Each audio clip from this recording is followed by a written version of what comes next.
DK Shivakumar ಮತ್ತು HDK ಮಧ್ಯೆ ಬಿಡದಿ ಬಡಿದಾಟ ಜೋರಾಗಿ ಸದ್ದು ಮಾಡ್ತಾ ಇರುವಂತದ್ದು ಒಂದ್ ಕಡೆ ತಾರಕಕ್ಕೆ ಏರ್ತಾ ಇರುವಂತದ್ದು ಈ ಒಂದು ಬಿಡದಿಯ ವಿಚಾರ ಅದು ಇವತ್ತು ಸವಾಲನ್ನ ಸ್ವೀಕಾರ ಮಾಡ್ತಾರಾ ಸಿಎಂ ಡಿಕೆಶಿ ಎಚ್ಡಿಕೆ ಪಂಥಾಹ್ವಾನವನ್ನ ಸ್ವೀಕರಿಸ್ತಾರಾ ಅನ್ನುವಂಥದ್ದೇ ಕುತೂಹಲ ಕಡೆ ಮಾಡಿಕೊಡ್ತಾ ಇರುವಂತದ್ದು ಇವತ್ತಿನ ಎಚ್ಡಿಕೆ ಪಂಥಾಹ್ವಾನಕ್ಕೆ ಬರ್ತಾರಾ ಡಿಕೆ ಇದು ಸಾಕಷ್ಟು ಕುತೂಹಲ ಕಡೆ ಮಾಡಿಕೊಡ್ತಾ ಇದೆ ಬಿಡದಿಯಲ್ಲೇ ಮುಖಾಮುಖಿ ಆಗ್ತಾರ ಡಿಕೆ ಮತ್ತು ಎಚ್ಡಿಕೆ ಹೈ ವೋಲ್ಟೇಜ್ ಕಣವಾಗ್ತಾ ಇರುವಂತದ್ದು ಬಿಡದಿಯತ್ತ ಇದೀಗ ಎಲ್ಲರ ಇಡೀ ರಾಜ್ಯದ ಚಿತ್ತ ನೆಟ್ಟಿರುವಂತದ್ದು ಇವತ್ತು ಬಿಡದಿಯ ಬೈರಮಂಗಲಕ್ಕೆ ಎಚ್ಡಿಕೆ ಹೋಗಲಿದ್ದು ಮತ್ತು ರೈತರ ಹೋರಾಟಕ್ಕೆ ಸಾಥ್ ನೀಡಲಿದ್ದಾರೆ ಸೊ ಇದೇ ಸಂದರ್ಭದಲ್ಲಿ ಬೆಳಗ್ಗೆ 11ರಿಂದ ಮಧ್ಯಾಹ್ನ 2 ಗಂಟೆವರೆಗೆ ಕುಮಾರಸ್ವಾಮಿ ಅವರು ಭಾಗಿಯಾಗಲಿದ್ದಾರೆ ಇವತ್ತು ಚರ್ಚೆಗೆ ಆಹ್ವಾನಿಸಿರುವಂತದ್ದು ಕುಮಾರಸ್ವಾಮಿ ಡಿಕೆ ಶಿವಕುಮಾರ್ ಅವರನ್ನ ಮತ್ತೊಂದು ಕಡೆ ಡಿಕೆ ಶಿವಕುಮಾರ್ ಅವರು ಕೂಡ ವಿಧಾನಸೌಧಕ್ಕೆ ಬನ್ನಿ ನಿಮ್ಮ ಜೊತೆ ಐವರನ್ನು ಕರ್ಕೊಂಡು ಬನ್ನಿ ಚರ್ಚೆ ಮಾಡೋಣ ಅಂತ ಹೇಳಿದಾಗ ಅದನ್ನ ನಿರಾಕರಿಸಿದಂತಹ ಕುಮಾರಸ್ವಾಮಿ ಅವರು ಇಲ್ಲ ನೀವೇ ಬನ್ನಿ ಇಲ್ಲಿಗೆ ರೈತರ ಸಮಸ್ಯೆ ಆಗಿರೋದ್ರಿಂದ ರೈತರ ನಡುವೆಯೇ ಚರ್ಚೆ ಆಗಲಿ ಅನ್ನುವಂಥದ್ದು ಕುಮಾರಸ್ವಾಮಿ ಅವರು ಆಹ್ವಾನವನ್ನು ಕೊಟ್ಟಂಥ ವಿಚಾರ ಸೊ ಹಾಗಾಗಿ ಇವತ್ತು ಕುಮಾರಸ್ವಾಮಿ ಅವರು ಆಹ್ವಾನ ಕೊಟ್ಟಂತೆ ಡಿ ಕೆ ಶಿವಕುಮಾರ್ ಬರ್ತಾರಾ ಅನ್ನುವಂಥದ್ದೇ ಇದೀಗ ಕುತೂಹಲ ಕಡೆ ಮಾಡಿಕೊಡ್ತಾ ಇರುವಂಥದ್ದು ಚರ್ಚೆಗೆ ಆಹ್ವಾನಿಸಿದ್ದಾರೆ ಕುಮಾರಸ್ವಾಮಿ ಹಾಗಾಗಿ ಕುಮಾರಸ್ವಾಮಿ ಅವರ ಪಂಥಾಹ್ವಾನವನ್ನು ಸ್ವೀಕರಿಸಿ ಡಿ ಕೆ ಶಿವಕುಮಾರ್ ಅಲ್ಲಿಗೆ ಹೋಗ್ತಾರಾ ಅನ್ನೋದೇ ಕುತೂಹಲ ಕಡೆ ಮಾಡಿಕೊಡ್ತಾ ಇದೆ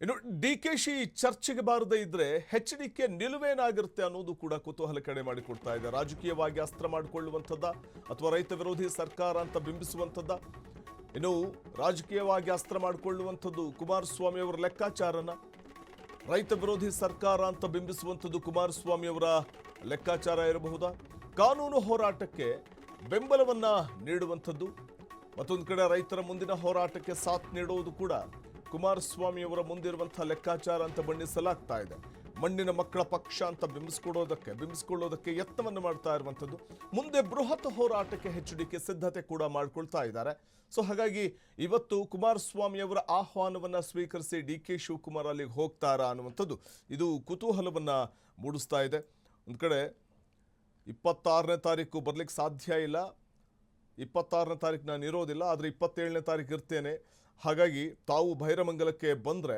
ರೈತರ ನಡುವೆಯೇ ಚರ್ಚೆ ಮಾಡೋದ್ರಾಗುತ್ತೆ ಬೈರಮಂಗಲಕ್ಕೆ ಬನ್ನಿ ಡಿ ಕೆ ಶಿವಕುಮಾರ್ ಅವರೇ ಅಂತ ಮುಖ್ಯಮಂತ್ರಿಗಳಿಗೆ ಪಂಥಾಹ್ವಾನವನ್ನು ಕೊಟ್ಟಿರುವಂಥದ್ದು ಇದೇ ಎಚ್ ಡಿ ಕುಮಾರಸ್ವಾಮಿ ಒಂದು ಕಡೆ ಡಿ ಕೆ ಶಿವಕುಮಾರ್ ಒಂದು ಕಡೆ ಆಹ್ವಾನವನ್ನು ಕೊಟ್ಟಂಥ ಸಂದರ್ಭದಲ್ಲಿ ವಿಧಾನಸೌಧಕ್ಕೆ ಬನ್ನಿ ಐವರ ಜೊತೆ ಬನ್ನಿ ಚರ್ಚೆ ಮಾಡೋಣ ಅಂತ ಹೇಳಿದಾಗ ಕುಮಾರಸ್ವಾಮಿ ಅವರು ಅದನ್ನು ನಯವಾಗಿ ನಿರಾಕರಿಸಿದ್ರು ನಾನು ವಿಧಾನಸೌಧಕ್ಕೆ ಯಾಕೆ ಬರಲಿ ಇದು ರೈತರ ಸಮಸ್ಯೆ ಅಲ್ವೇ ಬಿಡದಿ ಟೌನ್ಶಿಪ್ ಯೋಜನೆ ವಿಚಾರ ರೈತರ ಸಮಸ್ಯೆ ಅಲ್ವೇ ಹಾಗಾಗಿ ರೈತರ ನಡುವೆ ಚರ್ಚೆ ಆಗಲಿ ಬನ್ನಿ ಬಿಡದಿಗೆ ಬನ್ನಿ ಬೈರಮಂಗಲಕ್ಕೆ ಬನ್ನಿ ಅನ್ನುವಂಥದ್ದು ಕುಮಾರಸ್ವಾಮಿ ಅವರು ಪ್ರತಿ ಸವಾಲು ಎಸೆದಿರುವಂಥದ್ದು ಡಿ ಕೆ ಶಿವಕುಮಾರ್ ಅವರಿಗೆ 27ನೇ ತಾರೀಕು ನಾನು ಫ್ರೀ ಆಗಿರ್ತೀನಿ 26ನೇ ತಾರೀಕು ಕಾರ್ಯನಿಮಿತ್ತ ನಾನು ಬರೋಕ್ಕಾಗೋದಿಲ್ಲ ಆದರೆ 27ನೇ ತಾರೀಕು ನಾನು ಇದ್ದೇನೆ ಸೊ ಜೊತೆಗೆ ನೀವು ಬಂದರೆ ಅದನ್ನು ರೈತರ ನಡುವೆ ಚರ್ಚೆ ಮಾಡಬಹುದು ಅಂತ ಕುಮಾರಸ್ವಾಮಿ ಅವರು ಪ್ರತಿ ಸವಾಲನ್ನು ಕೂಡ ಹಾಕಿದ್ರು ಹಾಗಾಗಿ ಡಿ ಕೆ ಹೋಗ್ತಾರಾ ಅನ್ನುವಂಥದ್ದು ಕುತೂಹಲ ಕಡೆ ಮಾಡಿಕೊಡ್ತಾ ಇದೆ ಈ ಬಗ್ಗೆ ಮತ್ತಷ್ಟು ಮಾಹಿತಿಯನ್ನು ಪಡೆಯೋಣ ನಮ್ಮ ಪ್ರತಿನಿಧಿ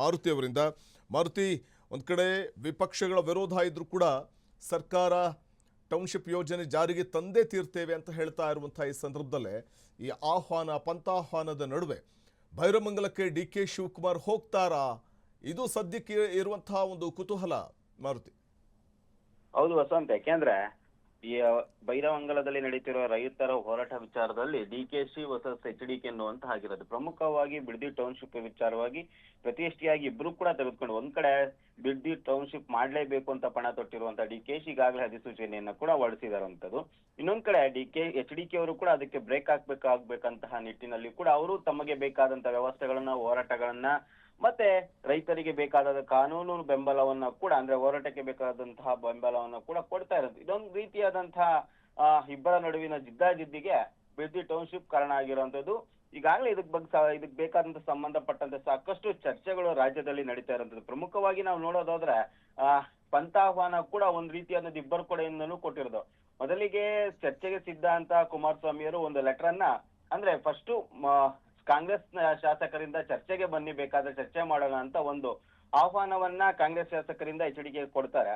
ಆ ನಂತರ ಸರಿ ನಾನು ರೈತರ ವಿಚಾರವಾಗಿ ಚರ್ಚೆಗೆ ಸಿದ್ಧನಿದ್ದೇನೆ, ಅದಕ್ಕೆ ಸಂಬಂಧಪಟ್ಟಂತೆ ನಾನು ರೆಡಿ ಅಂತ ಕೂಡ HDK ಅವರು ಕೂಡ ಒಂದು ಹೇಳಿಕೆಯನ್ನ ಕೊಡ್ತಾರೆ. ಆ ನಂತರ ಸಿಎಂ ಆಗಿರುವಂತಹ DKಶಿ ಅವರು ರೈತರ ಬಗ್ಗೆ ಚರ್ಚೆ ಮಾಡೋದಾದ್ರೆ ಅಥವಾ ಬಿಡದಿ ಟೌನ್ಶಿಪ್ ವಿಚಾರವಾಗಿ ಚರ್ಚೆ ಮಾಡೋದಾದ್ರೆ ವಿಧಾನಸೌಧಕ್ಕೆ ಬನ್ನಿ, ತಮ್ಮ ಆಪ್ತ 5 ಶಾಸಕರು ಅಥವಾ ತಮ್ಮ ಜೊತೆಯಲ್ಲಿರುವಂತಹ 5 ಜನರನ್ನು ಕರ್ಕೊಂಡು ವಿಧಾನಸೌಧಕ್ಕೆ ಬನ್ನಿ, ಚರ್ಚೆ ಮಾಡೋಣ ಅಂತ ಹೇಳಿರ್ತಾರೆ. ಆದ್ರೆ 26ನೇ ತಾರೀಕು ಅವರಿಗೆ ಟೈಮ್ ಕೊಟ್ಟಿರ್ತಾರೆ. ಇದಕ್ಕೆ ಸಂಬಂಧಪಟ್ಟಂತ ಮತ್ತೊಂದು ಲೆಟರ್ ಬರೆಯುವಂತಹ HDK ಅವರು ನಾನು ಯಾವುದೇ ಕಾರಣಕ್ಕೂ 26ನೇ ತಾರೀಕು ಬರಕ್ಕಾಗಲ್ಲ, ನನಗೆ ಪೂರ್ವ ನಿಯೋಜಿತ ಕಾರ್ಯಕ್ರಮಗಳಿದ್ದಾವೆ. 27ನೇ ತಾರೀಕು ಅಂದ್ರೆ ಇವತ್ತಿಗೆ ಬೈರವಂಗಲದಲ್ಲಿ ನಡೀತಿರುವ ರೈತರ ಪ್ರತಿಭಟನೆ ಸ್ಥಳಕ್ಕೆ ಬನ್ನಿ, ನಾನು ಕೂಡ ಬರ್ತೀನಿ. ಯಾಕೆಂದ್ರೆ 4 ಗೋಡೆ ಮಧ್ಯೆ ಚರ್ಚೆ ನಡೆಯುವಂತ ವಿಚಾರ ಅಲ್ಲ ಅದು, ರೈತರ ಮಧ್ಯೆನೇ ಚರ್ಚೆ ಮಾಡಿದ್ವಿ, ಒಂದು ಸಮಸ್ಯೆಗೆ ಬಗೆಹರಿಸೋಣ ಅಂತ ಕೂಡ ಒಂದು ಕರೆಯನ್ನ ಕೊಡ್ತಾರೆ. ಆದ್ರೆ ಇಲ್ಲಿವರೆಗೂ ಕೂಡ DKಶಿ ಅವರು ಇದಕ್ಕೆ ಪ್ರತಿಕ್ರಿಯೆಯಾಗಿ ಎಲ್ಲೂ ಕೂಡ ಹೇಳಿಕೆ ಆಗಿರ್ಬೋದು ಮತ್ತು ಪತ್ರ ರವಾನೆ ಕೂಡ ಮಾಡಿಲ್ಲ. ಆದ್ರೂ ಕೂಡ ಕಳೆದ 2 ದಿನಗಳ ಹಿಂದೆ ಮತ್ತೊಂದು ಪತ್ರವನ್ನ ಕೂಡ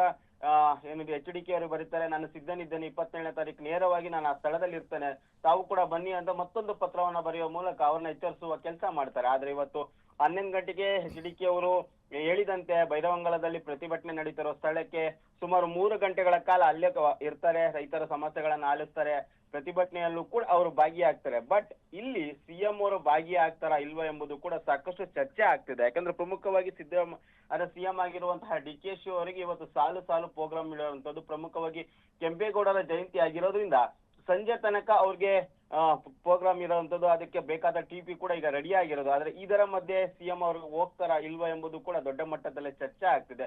ಬಟ್ ಹೋದ್ರು ಬಂದ್ರು ಕೂಡ DKಶಿ ಅವರಿಗಿಂತ HDKಗೆ ಇದು ಹೆಚ್ಚು ಲಾಭ ತಂದುಕೊಳ್ಳುವ ಮುನ್ಸೂಚನೆ ಕಾಣ್ತಾ ಇರುವಂತದ್ದು. ಯಾಕಂದ್ರೆ ಪ್ರಮುಖವಾಗಿ ಇದರ ರಾಜಕೀಯವಾಗಿ ಜೀವಂತವಾಗಿ ಇಡುವ ಪ್ರಯತ್ನ HDKಯಿಂದ ಆಗ್ತಿದೆ. ನಾವು ರೈತರ ಪರವಾಗಿದ್ದೀವಿ, ನಾವು ಮಣ್ಣಿನ ಮಕ್ಕಳು ಪಕ್ಷವನ್ನು ಬಿಂಬಿಸುವ ಪ್ರಯತ್ನ HDK ಕಡೆಯಿಂದ ಪ್ರಬಲವಾಗಿ ಆಗ್ತಿದೆ. ಇದರಿಂದಾಗಿ ಇದು ಸಾಕಷ್ಟು ಮಹತ್ವನ ಪಡ್ಕೊಂಡಿರುತ್ತೆ. ಇವತ್ತು ಯಾವ ರೀತಿಯಾದಂತ ಬದಲಾವಣೆ ಅಥವಾ ಸಿಎಂ ಬರ್ತಾರಾ ಇಲ್ವಾ, DKಶಿ ಅವರು ಮುಂದಿನ ನಿರ್ಣಯಗಳು ಏನಾಗಿರುತ್ತೆ ಎಂಬುದು ಕೂಡ ಸಾಕಷ್ಟು ಕುತೂಹಲ ಮೂಡಿಸೋದು. ಒಂದು ಹಂತದಲ್ಲಿ ಹೇಳ್ಬೇಕು ಅಂದ್ರೆ ಒಂದ್ ವೇಳೆ DKಶಿ ಅವರು ಬರ್ದೇ ಇದ್ರು ಕೂಡ ಕಾನೂನು ಹೋರಾಟಕ್ಕೆ HDK ಅವರು ಬೆಂಬಲ ಕೊಡ್ತಾರೆ, ಮುಂದಿನ ಹೋರಾಟಕ್ಕೂ ಕೂಡ ಸಾಕಷ್ಟು ಸಿದ್ಧತೆ ಮಾಡ್ಕೊಳ್ತಾರೆ. ಅದೇ ರೀತಿಯಾದಂತ ಇದರಿಂದಾಗಿ ರಾಜಕೀಯವಾಗಿ ಲಾಭ ಪಡೆಯುವ ಪ್ರಯತ್ನ ಕೂಡ HDK ಕಡೆಯಿಂದ ಆಗುವಂತದ್ದು. ಒಂದ್ ಕಡೆ ಈಗ ವಿಧಾನಸೌಧಕ್ಕೆ ಬನ್ನಿ, 5 ಜೊತೆ ಬನ್ನಿ ಅಂತ DK ಶಿವಕುಮಾರ್ ಆಹ್ವಾನ ಕೊಟ್ಟಂತಹ ಸಂದರ್ಭದಲ್ಲಿ ಆ ಆಹ್ವಾನವನ್ನ ನಿರಾಕರಿಸಿದ್ದು ಇದೇ HD ಕುಮಾರಸ್ವಾಮಿ. ಈಗ ಬೈರಮಂಗಲಕ್ಕೆ ಬನ್ನಿ ಅಂತಂದ್ರೆ DK ಶಿವಕುಮಾರ್ ಹೋಗ್ತಾರಾ ಅನ್ನುವಂಥದ್ದು ಒಂದು ಪ್ರಶ್ನೆ. ಮತ್ತೊಂದು ಕಡೆ ಅದಾದ ನಂತರದಲ್ಲಿ ಹಾಗಾದ್ರೆ HDK ಅವರ ನಿಲುವೇನಾಗಿರುತ್ತೆ DK ಹೋಗದೇ ಇದ್ರೆ ಅನ್ನುವಂಥದ್ದು ಒಂದು. ಮತ್ತೊಂದು ಏನಪ್ಪಾ ಅಂತಂದ್ರೆ ಇದೆಲ್ಲವೂ ಕೂಡ ಬಿಡದಿ ಟೌನ್ಶಿಪ್ ವಿಚಾರಕ್ಕಿಂತ ಹೆಚ್ಚಾಗಿ ಒಕ್ಕಲಿಗ ನಾಯಕರ ನಡುವಿನ ಬಡಿದಾಟ, ಅದರಲ್ಲೂ ಕೂಡ ಒಕ್ಕಲಿಗ ಸಾಮ್ರಾಟ ಯಾರಾಗಬೇಕು ಅನ್ನುವಂಥ ಒಂದು ವೈಯಕ್ತಿಕ ಅಥವಾ ಒಂದು ರಾಜಕೀಯ ಗಿಮಿಕ್ಕನ್ನು ಇಟ್ಕೊಂಡು ನಡೆಸ್ತಾ ಇರುವಂಥ ಈ ಒಂದು ಹೋರಾಟನ ಒಂದಷ್ಟು ವಿರೋಧಗಳು ಅಥವಾ ಮತ್ತೊಂದು ಕಡೆ ಇದನ್ನು ಮಾಡೇ ತೀರ್ತೇವೆ ಅಂತ ಹೊರಟಿರುವಂಥದ್ದು ಇವೆಲ್ಲ ನೋಡಿದಾಗ ಹಾಗನ್ಸುತ್ತಲ್ಲ ಅಂತ ಮಾರುತಿ.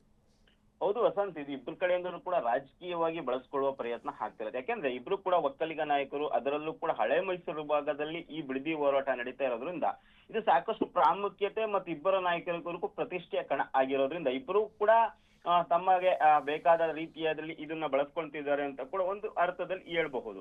ಇನ್ನೊಂದ್ ಕಡೆ HDK ಅವರು ಕೂಡ ಇದನ್ನ ರಾಜಕೀಯವಾಗಿ ಜೀವಂತ ಬಿಡ್ಬೇಕು. ಯಾಕಂದ್ರೆ ಸದ್ಯದ ಮಟ್ಟಿಗೆ ಸರ್ಕಾರದ ವಿರುದ್ಧ ಮುಗಿಬೀಳುವಂತಹ ಹಸ್ತ ಇರುವಂತದ್ದು, ಒಂದ್ ಕಡೆ ಭ್ರಷ್ಟಾಚಾರ ಆಗ್ತಿದ್ರು ಕೂಡ ಹಳೆ ಮೈಸೂರು ಭಾಗದಲ್ಲಿ ಈ ಹೋರಾಟ ನಡೀತಾ ಇರೋದ್ರಿಂದ ಪ್ರಮುಖವಾಗಿ JDS ಕೂಡ ಹಳೆ ಮೈಸೂರು ಭಾಗದಲ್ಲಿ ಬೇಸಿರೋದ್ರಿಂದ ಅದನ್ನೇ ರಾಜಕೀಯವಾಗಿ ಅಸ್ತ್ರ ಮಾಡಿಕೊಂಡು ಈಗ ಸದ್ಯಕ್ಕೆ ಹೋರಾಟ ಸ್ಥಳಕ್ಕೂ ಕೂಡ ಭೇಟಿ ನೀಡ್ತಿದ್ದಾರೆ. ಈಗಾಗಲೇ ನಿಖಿಲ್ ಕುಮಾರಸ್ವಾಮಿ ಅವರು ಕೂಡ ಎಲ್ಲೆಲ್ಲಿ ಜಮೀನ್ ಆಕ್ಯುಪೈ ಆಗ್ತಿದೆ ಅಲ್ಲೆಲ್ಲವೂ ಕೂಡ ಒಂದು ಹಂತದ ಪಾದಯಾತ್ರೆ ಕೂಡ ಮಾಡಿರೋಂಥದ್ದು.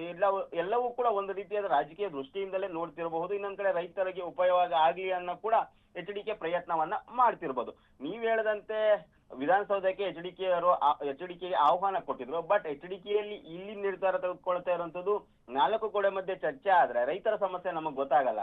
ಬಟ್ ರೈತರ ಸ್ಥಳಕ್ಕೆ ಹೋಗಿದ್ದೆ ಆದಲ್ಲಿ ರೈತರ ಸಮಸ್ಯೆಗಳನ್ನು ನಾವು ನೇರವಾಗಿ ಕೇಳಬಹುದು, ಅವರ ಸಲಹೆಗಳನ್ನು ಕೇಳಬಹುದು ಮತ್ತು ನಾವು ಕೂಡ ಒಂದು ಹಂತದ ಪರಿಹಾರವನ್ನು ಕೂಡ ಕಂಡುಕೊಳ್ಬಹುದು ಎಂಬುದು ಅರ್ಥದಲ್ಲಿ ಈಗ HDK ಅವರು ಹೇಳ್ತಿರೋದು. ಬಟ್ ಇವತ್ತಿನ ಏನ್ HDK ಅವರ ಪಂಥ ಆಹ್ವಾನಕ್ಕೆ DKಶಿ ಅವರು ಬರ್ತಾರಾ ಇಲ್ವಾ ಎಂಬುದು ಕೂಡ ಸಾಕಷ್ಟು ಕುತೂಹಲ ಮೂಡಿಸಿರುವಂತದ್ದು. ಎಲ್ಲ ಒಂದ್ ಕಡೆ ಬರ್ದೇ ಇರ್ಲಿ ಕೂಡ ನಾನಂತ ಆಹ್ವಾನ ಕೊಟ್ಟಿದ್ದೀನಿ ಎಂಬ ಲೆಕ್ಕಾಚಾರದಲ್ಲಿ ಮತ್ತೊಂದು ಪತ್ರವನ್ನ ಬರ್ದಿರಬಹುದು ವಸಂತ್. ಇನ್ನೊಂದ್ ಕಡೆ ಅವರು ಕೂಡ ಸಾಕಷ್ಟು ಲೆಕ್ಕಾಚಾರ ಇರುವ, ಒಂದು ವೇಳೆ HDK ಅವರು ಈ ಸ್ಥಳಕ್ಕೆ ಬರ್ದೇ ಇದ್ರು ಕೂಡ ನಾನು ರೈತರ ಪರವಾಗಿದ್ದೇನೆ ಅಂತ ಹೇಳುವ ಪ್ರಯತ್ನ HDK ಕಡೆಯಿಂದ ಆಗತ್ತೆ.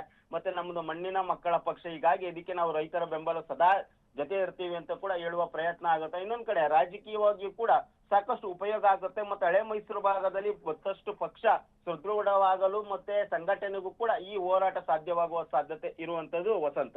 ಓಕೆ, ಧನ್ಯವಾದ ತಮ್ಮೆಲ್ಲ ಮಾಹಿತಿಗಾಗಿ ಮಾರುತಿ.